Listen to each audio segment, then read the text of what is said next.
कोई बेस नहीं है। शिष्य का स्वरूप कोई ऊपर का दाढ़ी मोछदारी नहीं है। शिष्य का तात्पर्य होता है जो 100% गुरु के बात को मान लेते हैं वो 100% शिष्य है। जो 75% मानते हैं वो 75% शिष्य है। जो 50% मानते हैं वो 50% शिष्य है। जो 30% मानते हैं वो 30% शिष्य है। इनके बाद जो कम मानते हैं वो फेल है, वो कोई शिष्य ही नहीं है। एक बार तो बोल ही देना पड़ेगा। बोलिए प्रेम से सद्गुरु देव की। तो कहा जाता है कि अगर आप इस बात को समझ लेते हैं, बुझ जाते हैं, तो आप गुरु के आँखों के सामने हो जाएंगे। एक बात जाने कि हमारे सामने में आप शिष्य हो गए, मैं आपको शिष्य कह दिया तो ये लौकाचारी का शिष्य हुए। मरने के बाद मैं आपके पास में नहीं रहूँगा। मरने के बाद तो अलौकिक गुरु, प्रकाशमय गुरु, जो संत सम्राट सदगुरु कबीर साहब हैं सो रहेंगे। अगर आप उनकी नज़र में शिष्य हैं तब तो आपका बेड़ा पार होगा। अगर हम लोग के नज़र में हैं और गुरु के नज़र में नहीं है तो चके के चक दो मके के लावा हो जाएगा। इसीलिए बाहर से शिष्य बनना छोड़कर व्यक्ति को भीतर से शिष्य बनना चाहिए। और हमारे गुरु कैसे हैं, हमारे कबीर साहब कैसे हैं, उन स्वरूप को भी कभी कभी जानने का क्या करना चाहिए, प्रयास करना चाहिए कि कबीर हम कहेंगे किसे। तो आइए देखिए कबीर साहब कहेंगे किसे। चूँकि आज उनका अपना लोग ध्वज फहराए हैं, आज उनके नाम का गुणगान करते हैं, आज उनके नाम के मठ का उद्घाटन हुआ है, तो कम से कम उनके स्वरूप को भी तो जाना जाए कि उनके स्वरूप में कितना ताकत है। आज जिंदे आदमी जमीन लेना चाहता है तो जल्दी ले नहीं पाता है। और कबीर साहब 550 बरस पहले चले गए, आज भी प्रत्येक दिन उनके नाम से कवाला होता रहता है, खरीदारी होती रहती है। इसका मतलब है कि कबीर साहब मरते नहीं हैं, कबीर साहब सब दिन हैं और सब दिन रहेंगे। ऐसे स्वरूप को तो जानने की ज़रूरत है। वो स्वरूप है क्या? वो स्वरूप है कि 5 प्रकार का कोष होता है। पहला कोष का नाम है अन्नमय कोष, दूसरा कोष का नाम है प्राणमय कोष, तीसरा कोष का नाम है मनोमय कोष, पांचवा कोष का नाम है आनंदमय कोष और पांचवा कोष का नाम है जो मैं अभी भूल रहा हूँ, तत्क्षण बातों के दरमियान में आ जाएगी। इन बातों को अपन लोग थोड़ा धीरे से समझने का प्रयास करेंगे। अन्नमय कोष का अर्थ होता है जो अन्न के द्वारा पुष्टि होती है।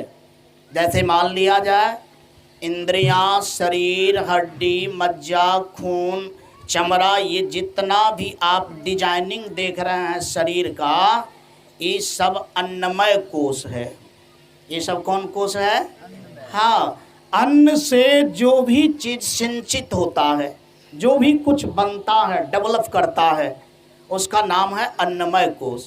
कबीर साहब कहते हैं कि मैं अन्नमय कोष नहीं हूँ और यदि तू मेरा चेला बनना चाहता है तो तू भी अन्नमय कोष नहीं हो। बात समझ में आई? यानी कबीर साहब अन्नमय कोष नहीं है। अगर आप उनका चेला बनना चाहते हैं तो आपको भी जानना पड़ेगा कि मैं भी अन्नमय कोष नहीं हूँ। अगर ये बात आप समझ जाते हैं, यात्रा करते हैं, तो इस यात्रा का नाम बाह्य यात्रा नहीं है, इस यात्रा का नाम अंतःकरण यात्रा है। क्या है बाजू सब लोग? ये यात्रा कौन यात्रा है? अंतःकरण यात्रा है। याद रखें, बाहर के यात्रा से गुरु को नहीं समझ पाएंगे। जब व्यक्ति अंतःकरण के यात्रा को प्रारंभ करता है तब गुरु समझ में आती है, और जब गुरु समझ में आ जाता है तब जब शिष्य बनता है तब व्यक्ति डुप्लीकेट नहीं बनता है, तब ओरिजिनल बनता है। और जब तक गुरु समझ में नहीं आता है तब तक अगर शिष्य कोई बनता है तो सोचेगा भी कि हम ओरिजिनल बन जाएंगे, तो उनसे हो ही नहीं पाएगा, क्योंकि उनकी वहाँ तक पहुँच ही नहीं है। तो एक नंबर बात है कि कबीर साहब के वाणी के अनुसार अपना लोग शरीर नहीं हो। अपना लोग शरीर, हाँ, अपना लोग इंद्री नहीं हूँ, ये अन्नमय कोष नहीं हूँ। इसके निंद को तोड़ दीजिए, ये जो है आगे में सो रही है। और एक बार प्रेम श्रद्धा से जोर से बोलेंगे सदगुरुदेव की। बड़ा सुंदर। दूसरा नंबर में है प्राणमय कोष। प्राण 5 प्रकार का होता है, अपान, समान, उदान, बयान एवं प्रकार से। जैसे जो सांस को अपना लोग लेते हैं उसका नाम है अपान, जो सांस को छोड़ते हैं उसका नाम है प्राण, जितना देर सांस अपना लोग के भीतर में रहता है उसका नाम है समान, और जिस सांस जिस हवा से अपना लोग के शरीर में अन्न पचता है, इनके बाद अन्न पच करके रस बन करके ब्लड बन करके हर जगह जो जाता है, यानी उसका नाम है बयान प्राण। और जिस प्राण से जिन वायु से अपना लोग मटकी मारते हैं या शरीर का कोई भी चीज का त्याग करते हैं, बिना ताकत से तो त्याग होगा नहीं, तो वो जो प्राण है उसका नाम है उदान। मेरा कहने का तात्पर्य ये है, संत सम्राट सदगुरु कबीर साहब का कहना है कि तू प्राण भी नहीं हो, तू प्राण भी नहीं हो। प्राण केवल अन्नमय कोष को संचालित करने की शक्ति का नाम है। अर्थात प्राणमय कोष का काम है अन्नमय कोष कैसे चले, कैसे व्यवस्थित रहे, कैसे इनका ढांचा सुंदर रहे। तो कबीर साहब का कहना है कि वास्तव में न मैं प्राण हूँ, अगर तू भी मेरा शिष्य बनना चाहता है तो जान लो तू भी प्राण नहीं हो। लेकिन एक उपदेश किए हैं, वो उपदेश क्या किए हैं कि सांस सांस में नाम सुमर ले।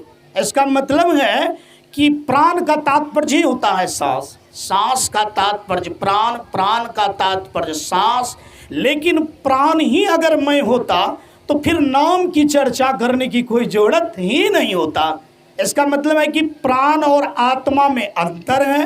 अर्थात कबीर साहब का कहना है कि जिन सांसों को अपना लोग लेता हूँ, जिंदा रहता हूँ, उन सांसों में कुछ ऐसा नाम लो जिस नाम से तेरा काम हो जाए। क्या हो जाए? तेरा काम हो जाए।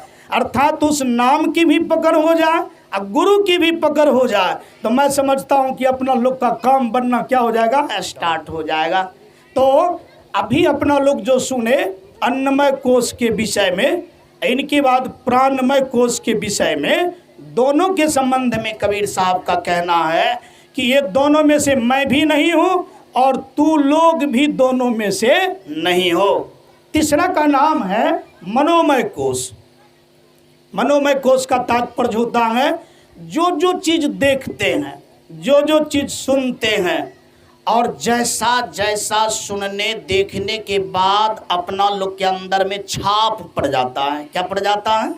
हाँ, आप लोग देखे होंगे जो चीज़ आज तक नहीं खाए हैं वो चीज़ के लिए अपना लोग का जी नहीं ललचता है, और जो चीज़ खा लिए हैं उनके लिए बार बार जी ललचता है। इसका मतलब है कि मन कुछ है नहीं, जैसा देखता हूँ, जैसा इंद्री से अपना लोग ग्रहण करता हूँ, वैसा वैसा मन का स्टाइल हो जाता है। स्टाइल का अर्थ होता है विन्यास। स्टाइल का अर्थ क्या होता है? विन्यास। अर्थात मन सबका अलग अलग है, एक जैसा मन किसी का अगर एक जैसा होता तो किसी का गांजा के लिए जी ललचता है, तो किसी का बीड़ी के लिए ललचता है, तो किसी के लिए खुआ के लिए ललचता है, किसी का जी कोई चीज़ देखने के लिए ललचता है, किसी का जी पढ़ने के लिए ललचता है, किसी का जीवा ध्यान करने के लिए ललचता है, किसी का जीवा सुंदर बनने के लिए ललचता है, कोई आदमी व्यभिचार के लिए जी ललचाता है।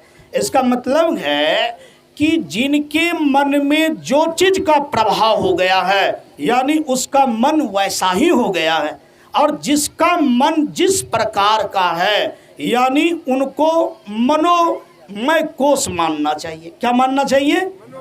और मनोमय कोष का ही अर्थ माया होता है। मनोमय कोष का ही अर्थ क्या होता है? माया होता है। इसी बात को कबीर साहब ने कहा, मन की तरंग मार लो बस हो गया भजन। मन की तरंग मारने का तात्पर्य होता है मनोमय कोश को अपना स्वरूप नहीं समझना, अर्थात मनोमय कोश से यानी अलग हो जाना, अपने का डिस्कनेक्टेड कर देना। आप जब तक उनसे डिस्कनेक्ट नहीं होगा तब तक उनका तरंग कभी मरने वाला नहीं है। जैसे फिजिक्स अगर पढ़े होंगे आप लोग, विज्ञान पढ़ने वाले अगर यहाँ पर कोई भी व्यक्ति होंगे तो वो पढ़े होंगे फिजिक्स में कि कोई तालाब में कोई पानी में एक गिट्टी फेंक देने के बाद तरंग होता है। क्या होता है? तरंग होता है। और वो तरंग कैसा होता है? गोल होता है। पानी ऐसे ऐसे ऐसे ऐसे करके चारों बगल भागेगा। लेकिन मन का तरंग आखिर कैसे उठता है? सवाल तो ये भी है। जैसे मान लिया जाए पानी में तो कोई ढेला फेंकने के बाद तरंग उठता है, लेकिन अपना लोग के अंतःकरण में मन की तरंग कैसे उठता है, इनका भी ख्याल करना पड़ेगा। इसका भी क्या करना पड़ेगा? ख्याल। ये उठता कैसे है? जैसे मान लिया जाए आप कोई चीज़ देखे, अब देखने के बाद आप आकर्षित हो गए। क्या हो गए? आकर्षित होने का मतलब हुआ कि वो चीज़ आपके मन में ढवाक गिर गया। क्या हो गया? जब ये आकर्षित होते हैं तो वो चीज़ आपके मन पर चोट करता है। वो चीज़ क्या होता है? मन पर चोट करता है। और जब व्यक्ति के ऊपर में चोट करता है तो व्यक्ति उन्हीं के पीछे भागता है, यानी उन्हीं को पूरा करने के लिए दुनिया में क्या करता है? दौड़ता है। जैसे कोई गिट्टी गिरने के बाद पानी चारों बगल दौड़ने लगता है, उसी तरह से संसार के कोई भी चीज़ में आकर्षित होने के बाद जब आपके मन पर गिरता है तो जिस तरह से तरंग भागने लगता है, वैसे भी व्यक्ति क्या करता है? नाचने लगता है संसार में। और ये नाच के संबंध में कबीर बाबा बोले हैं, ये नाच कोई प्राणी आज से नहीं कर रहा है, अनवरत अनंत वर्षों से करता है। लेकिन ये नाच से जब तक छुटकारा नहीं होगा तब तक वो मेरा चेला बनने के लायक नहीं होगा। कबीरा खरा बाजार में लिए लुकाठी हाथ, अब जो घर जा रहे आप ना चले हमारे साथ। इसका मतलब है कि जो व्यक्ति मनोयोग को समझ लेता है कि ये फंसाने वाला है, ये मुझे बर्बाद करने वाला है, ये मेरा दुश्मन है, जब इस बात को समझदारी पूर्वक जला देता है अर्थात डिस्कनेक्ट हो जाता है, वो कबीर साहब के चेला बनने योग्य हो जाता है। अर्थात मनोयोग से डिस्कनेक्ट होना और मनोमय कोश से बचने का अर्थ भजन बताया है। क्या बताया है बाजू सब लोग? आप सब लोग से मैं निवेदन करके पूछना चाहता हूँ, ये भजन आंख बंद करके होगा कि आंख खोल करके होगा? बोलिए सब लोग। कहाँ बाजे चाह? ये भजन जो है आंख बंद करके होगा कि आंख खोल करके होगा? ये भजन आंख बंद करके होगा। ये भजन बाहर से गाने बजाने प्रवचन करने से, जैसे मैं भी अभी प्रवचन कर रहा हूँ, ये प्रवचन से मनोमय कोश पर हम विजय प्राप्त नहीं कर सकते हैं। हाँ, लेकिन प्राप्त कैसे होगा, भजन कैसे होगा, कम से कम उनके विषय में ट्रेनिंग तो ले सकते हैं। क्या कर सकते हैं? बोले सब लोग। तो अभी जो अपना लोग यहाँ बैठे हुए हैं, अगर कोई मान लेता है कि इसी का नाम भजन है, इसी से हमको पुण्य हो जाएगा, इसका मतलब है कि उनके दिमाग का फीता उतरा हुआ है। इसका मतलब है कि उनकी बुद्धि बहुत अच्छी नहीं है। इसका मतलब है कि वो कबीर बाबा को समझने में समर्थवान नहीं है। इसका मतलब है कि ये डिफिकल्टी को दूर करने के लिए अपना लोग को योग करना पड़ेगा। क्या करना पड़ेगा? और इसी योग का विधि कबीर बाबा बोले हैं, तन थिर करो, मन थिर करो, सूरत थिर करो। मैं एक बात सुना रहा हूँ, कभी कभी लोग कहता है कि कबीर साहब तो कहाँ बोलते हैं ध्यान करने के लिए। अच्छा, एक बात पर आप विचार करें, तन थिर हो जाएगा, मन भी थिर हो जाएगा, सूरत भी थिर हो जाएगा, तो हिमालय के गुफा से बेसी कारगर होगा कि कमजोर होगा? बोले सब लोग। हिमालय के गुफा से भी बहुत ज़्यादा मजबूत हो जाएगा। लेकिन हम सब लोग उनकी बातों को साधारण ढंग से ले लेता हूँ। क्या ले लेता हूँ? याद रहे, माता पिता और गुरु के शब्दों को साधारण ढंग से लेने की जरूरत, जो व्यक्ति साधारण ढंग से लेता है वो व्यक्ति साधारण रह जाता है, और जो व्यक्ति जितना यत्न से लेता है वो उतना बड़ा क्या हो जाता है, महान हो जाता है। आप लोग को पता होना चाहिए कि कबीर साहब जब गए गुरु बनाने के लिए रामानंद स्वामी को, तो रामानंद स्वामी उनको भगा दिए। क्या किए बोले सब लोग, भगा दिए। अगर इन बात को साधारण ढंग से लेता ना तो कबीर साहब सोचते ये गुरु बनाने के लायक आदमी नहीं है, और उनका वो खिलाफ करता। क्या करता, खिलाफ करता। ये खत्म, लाल महात्मा है तो भगा देता है। और अपना लोग के जैसे लोग रहते तो ऐसे गुरु के पास कभी नहीं जाते। लेकिन इन बात को वो साधारण ढंग से नहीं लिया। क्या किया, साधारण ढंग से नहीं लिया, लेकिन उनके पास जाने का प्रयास किया। और कहा जाता है कि पहला बार गया था बड़ा बन करके, लेकिन जाने के लिए उनको छोटा बनना पड़ा। क्या बनना पड़ा, छोटा बनना पड़ा। और इतना प्रयास किया जो प्रयास को कि अपना लोग भी समझने की कीमत को वसूली नहीं कर पाते हैं। इसका मतलब है कि कबीर साहब की जो हर एक स्ट्रक्चर है, हर एक विन्यास है, वो विन्यास कोई साधारण विन्यास नहीं है। वो बहुत मार्मिक है, वो बहुत कारगर है। इसका मतलब है कि वो व्यक्ति इसीलिए अभ्यास किया कि यदि वो अन्नमय कोश अपने को समझता तो अहंकारी हो जाता। क्या हो जाता बोले सब लोग, अगर प्राणमय कोश समझता तो उनके हर श्वासों में गुरु महाराज दिखता कि बड़ा खराब आदमी है, लेकिन वो अपने को प्राणमय कोश भी नहीं समझा। अगर वो समझता कि हम मनोमय कोश हूँ, मन की ही तरंग हूँ, तो फिर भी गुरु के प्रति एक अलग तरंग होता। क्या होता, एक अलग तरंग होता। लेकिन वो सारा चीज में से कोई तरंग नहीं हुआ, और जिनमें इतनी क्वालिटी हो जाता है वही गुरु के पास जाने में समर्थवान हो सकता है। अच्छा एक बात बताइए, अपना लोग दिल पर हाथ दे करके बोलिए कि अभी हम सब लोग कबीर साहब के पास जाने के अधिकारी हुए हैं? अगर अधिकारी भी नहीं हुए हैं तो हम सब लोग शिष्य बनने के विचार पर क्या बात करेंगे? और यदि इस बात पर विचार नहीं होगी तो फिर अपना लोग के जीवन में क्या कभी कीमतवान भजन हो सकता है? और जिन भजन का ही कीमत नहीं होगा तो मैं समझता हूँ कि उस भजन से बेतरनी पार होने वाला नहीं है। इसीलिए सब आदमी को क्या करना चाहिए, योग साधना से जुड़ना चाहिए, और कबीर साहब के मेथड और मैच्योरिटी को क्या करना चाहिए, सॉल्व करना चाहिए। आइए, जब कबीर साहब मनोमय कोश भी नहीं है तो मन के तरंग किसी को आंख से दिखलाई देने वाला चीज है, बोले सब लोग। और जब कबीर साहब मन की भी तरंग नहीं है तब तो यहाँ से कबीर साहब अदृश्य हो गए। क्या हो गए बोले सब लोग? तब अपना लोग के कबीर साहब निराकार स्वरूप है कि साकार स्वरूप है, बोले सब लोग। और जो निराकार स्वरूप होता है उसका कभी अंत कहाँ बोल रहे हैं, नहीं होता है। और एक बात जाने, जो साकार होता है कोई एक स्थान पर रहने का अधिकारी है, लेकिन जो निराकार होता है वो सर्वज्ञ होता है। क्या होता है बोले सब लोग? इसीलिए एक बात पर ध्यान देना पड़ेगा कि हमारे संत सम्राट सदगुरु कबीर साहब कन कन में निवास करते हैं। अगर इनमें आप लोग को विश्वास है तो एक बार तो जयकार करना ही पड़ेगा। बोलिए प्रेम से सदगुरुदेव की। अब जब कन कन में हमारे कबीर साहब हैं तब तो हमारे सांसों में भी कबीर साहब हैं, हमारे आंखों के सामने में भी कबीर साहब हैं। तब हमारे कबीर साहब दूर नहीं हैं, हम गुरु में ही जीते हैं, गुरु में ही रहते हैं। और जब आपका मन इस तरह से होना शुरू हो जाएगा तो शायद इस क्रिया का नाम है कि हम गुरु के पास हो रहे हैं। क्या हो रहे हैं बोले सब लोग? गुरु के पास हो रहे हैं। और याद रहे, जब लोग पानी में जाता है तो ठंडा हो जाता है, भीग जाता है, शांत हो जाता है। और जब व्यक्ति ऐसे गुरु में जीता है तो वह व्यक्ति अलौकिक प्रकाश के अधिकारी हो जाता है। आइए, चौथा का नाम है बुद्धिमय कोश, जिसका नाम है विज्ञानमय कोश। क्या नाम है बोले सब लोग?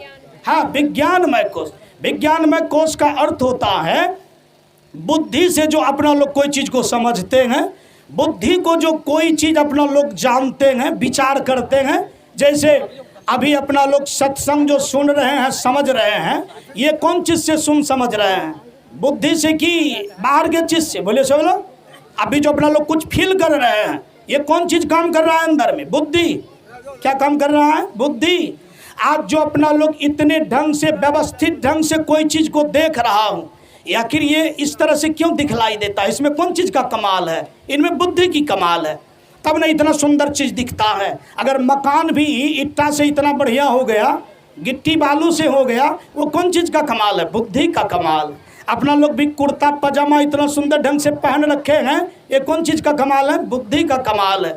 तो कहा गया है कि बुद्धि से भी जो चीज जाना जाता है, कबीर साहब बोले वो भी तुम नहीं हो। वो भी क्या हो? तब तो इसका मतलब है कि अदृश्य से भी अदृश्य, यही पर पता चलता है कि बुद्धि से भी जो समझा जाता है, बूझा जाता है, कबीर साहब कहते हैं वो भी तुम नहीं हो और वो भी मैं नहीं हूँ।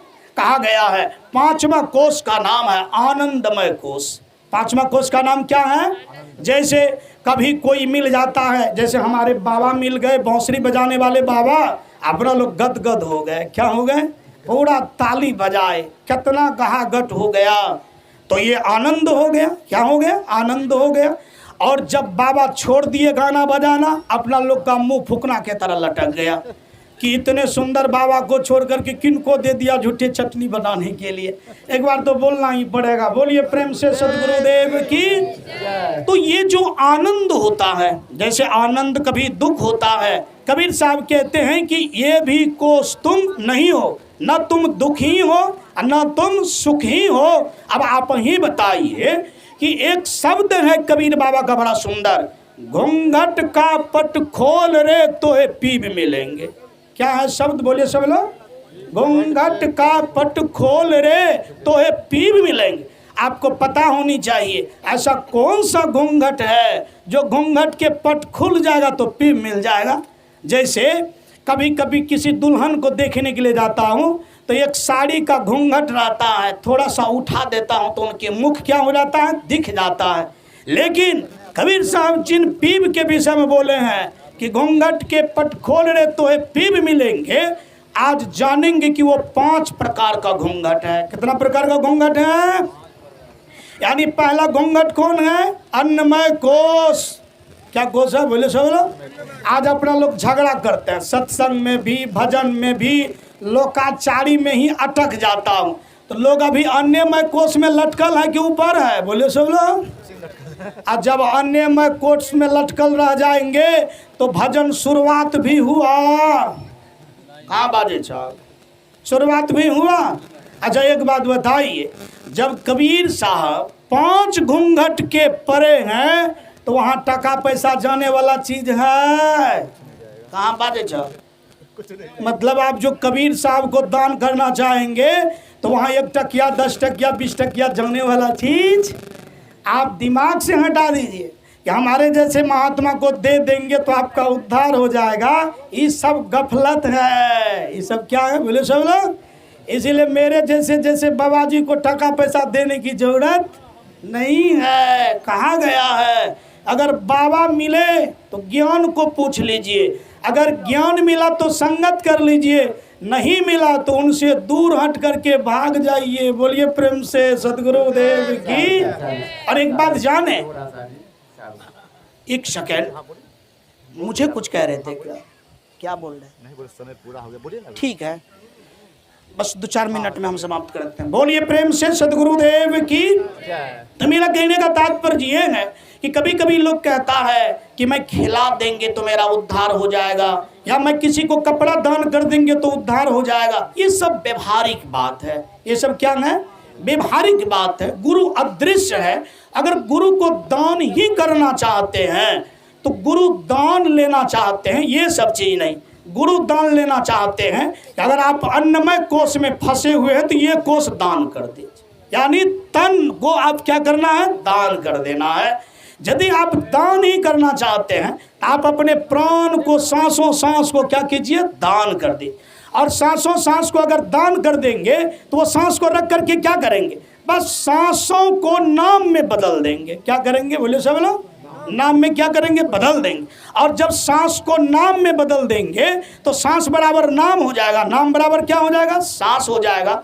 और आप ऐसे अदृश्य अलौकिक गुरु का हर श्वासों में क्या करेंगे, चिंतन करेंगे। अगर आप चिंतन करेंगे तो शायद ऐसा चिंतन से आपका भी जीवन ऊपर उठना क्या हो जाएगा, शुरू हो जाएगा। और याद रहे, मरने के बाद लोग को सतलोक नहीं मिलता है। जब आप अपने जीवन में 5 घूंघट को उठा देंगे, उठाने का मतलब होता है कि दान कर देंगे, गुरु को समर्पित कर देंगे, तो वास्तव में आपको अंदर में या तो अपना स्वरूप मिलेगा या नहीं तो कबीर साहब का स्वरूप मिल जाएगा। और कहा गया है कि संतों में और भगवान में कोई अंतर नहीं है। और जब गुरु की कृपा से आप उस तह को पा लेंगे तो वास्तव में या तो कबीर मिल जाएंगे, या तो परमात्मा मिल जाएंगे, या तो आपको आत्मा मिल जाएगा।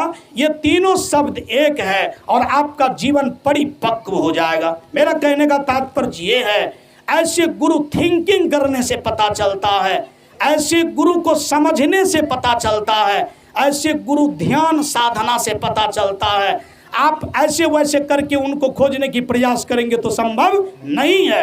अगर ये शक्ति आज कबीर साहब की नहीं है तो फिर आज उनके नामों पर इतनी तनाजा क्यों, आज इतनी बड़ी शक्ति का प्रदर्शन क्यों। मैं समझता हूँ आप सब लोग हम लोग के लिए नहीं आए हैं, आप सब लोग कबीर साहब के लिए आए हैं, कबीर साहब के वाणी के लिए आए हैं। और उनकी वाणी कोई हार मांस शाम की वाणी नहीं है। जैसे मैं हार मांस शाम की वाणी को निकालता हूँ तो हमारे वाणी अभी तुरंत अंत हो जाता है, लोग इधर से सुनता है उधर से क्या करता है, निकाल देता है।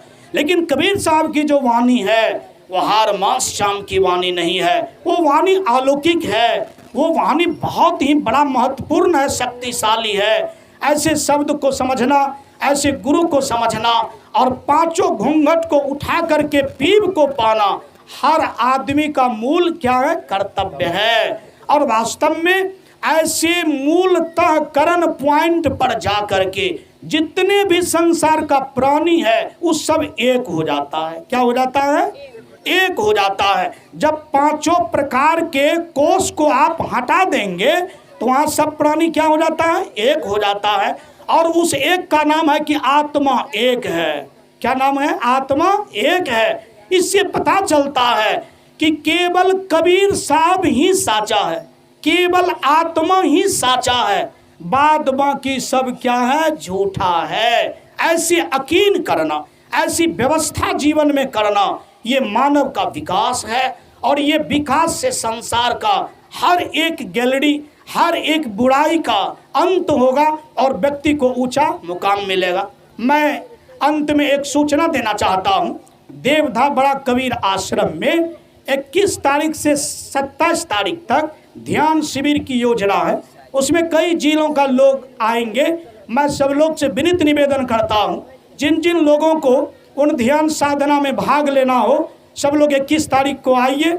7 दिन तक पूर्ण व्यवस्था है और 7 दिन तक रहिए, ध्यान साधना में भाग लीजिए।